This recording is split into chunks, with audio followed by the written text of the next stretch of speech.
search. Visit the Albion site for up-to-date borough-wide statistics. Shit! Put out an all-ports warning!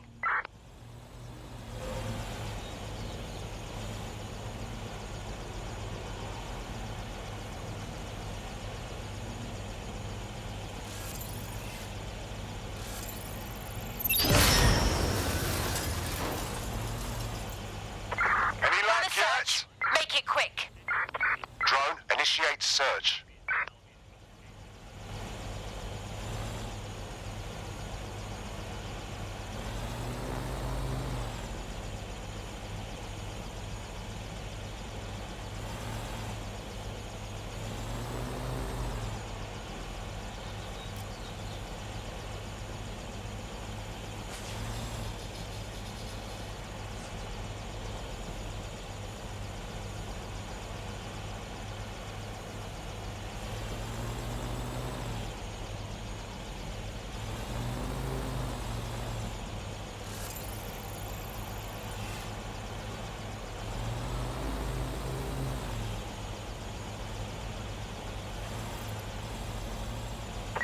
Trail's gone cold.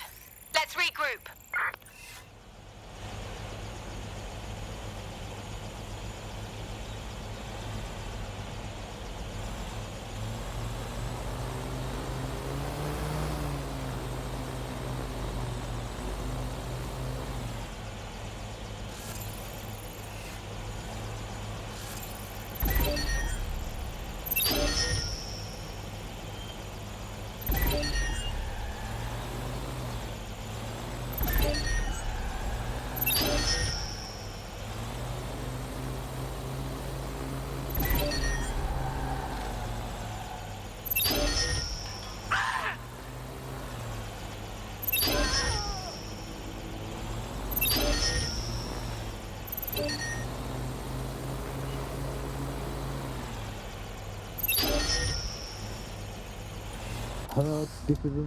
Is it a set rate for each extrajudicial state mugging? And what is that rate? What do you think? Well, they certainly look like they're trying to hit a quota of some kind. Well, what is the set rate? Is it 99.95 cryptos bargain? Seems very reasonable indeed. I imagine they don't ask too much anyway, Albion, because it's just so nice to get paid for doing your hobby anyway, isn't it? I imagine it doesn't even feel like work. I mean, who needs violent crime anymore anyway? You know, you can just starve to death without even starting a gang war. We do have to ask, exactly what does the Prime Minister make of all this? Let's ask him.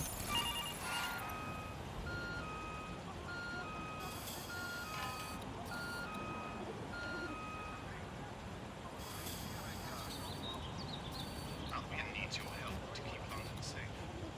If you see something, say something.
Mine. Anyone to nominate for the bug off, Alice? I think today's bug off for me goes to my streaming service. I'm sick of being recommended things based on things I already like. The other day it recommended me to watch a reality TV competitive dating show set in a nude commune. Andy, I watched it and I liked it, and I do not want to be the kind of person who enjoys nude competitive reality television dating shows.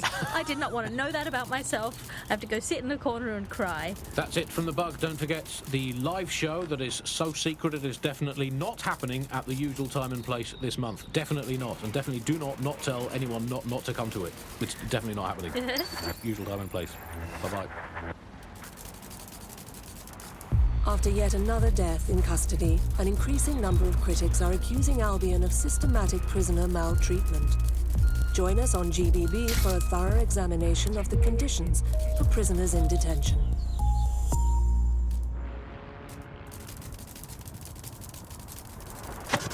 You're listening to The Bug. Nibbling away on the rotting carcass of a once free Britain. Hello, resistors. This is the bug, keeping the fire of hope alive in the vacuum of today's Britain. Okay, fires don't burn in vacuums. It's a little novelty Christmas light, shaped like a flame, but it's something. It is something to cling to. Joining me, as always, is Alice. And Alice, hold the front page. Technology apparently is here to stay. There's no way around that now. Much as I'd like to go back to the 18th century and see if we can have another crack at the Industrial Revolution and get it less wrong this time. But new tech is creating 4,000 jobs. Count them all, 4,000. 4,000 new jobs thanks to this new tech investment. I mean, that's a very exciting thing if you're someone who wants to work in the tech sector, but I can only assume that this tech investment has created 4,000 jobs that will immediately be taken by robots. Even if they're not, there'll be jobs that no one in their right, sane mind would actually want to do, but that's the price of progress, I guess. And we have to embrace the way technology is taking over everything, because maybe this is a ray of hope for us in this darkened universe, that technology will in fact render us all obsolete, and we won't need humans at all, because look at the bad things that are happening now. What is the common denominator behind all of them? I don't know, Andy, tell me. All the bad things that are happening now, all the bad things that have ever happened, all involved human beings. They're always involved whenever anything goes wrong from the very dawn of time. And think of this, an automated Nigel Cass, surely a step up on the human Nigel Cass. You could even program it to have a tiny, tiny sliver of conscience. And if you had an automated Prime Minister, you could program it to be occasionally in the goddamn country. So that's, again, it's a step forward. Again, I insist that there's never been a Prime Minister, Andy. I've never seen him, I've never heard of him. The only times I ever hear what the Prime Minister does is when nothing happens. I mean, it has reached the point where, and I've thought this for a long time, we would be better off if the Prime Minister was a watermelon. No, it would be, I think we'd all be happy with that. We'd all know where we stood. You hear him being praised for his diplomatic skills all the time, but the best mark of diplomacy is when nothing happens. So good diplomacy is indistinguishable from him doing absolutely nothing. You are listening to The Bug. 4,000 new dream jobs for everyone. All I can say, Alice, is that I'm very glad that my children studied drama at school, because that has set them up for life in modern Britain. That is the one core skill they need, the ability to pretend that they are living happy and fulfilled lives, that they have jobs that are worth doing, and that they're making the planet a better place, that they control their own destinies, and that they have even a parody of a private life, and that they can smile without crying. That's what drama teaches them to do. Crucial skills in this day and age. Of course, it's not just the jobs that have been technologicalised beyond all recognition. It is also all reality. Thanks once again to Optic. According to Bloom, the Optic system is now the most secure it's ever been. And, well, of course, I mean, it's so convenient, Optic, isn't it? It saves us so much time and hassle trying to exist in a kind of realm of reality. We don't even need to bother with that. I mean, sure, the government has hacked into my soul and now basically monitors my every waking moment and thought.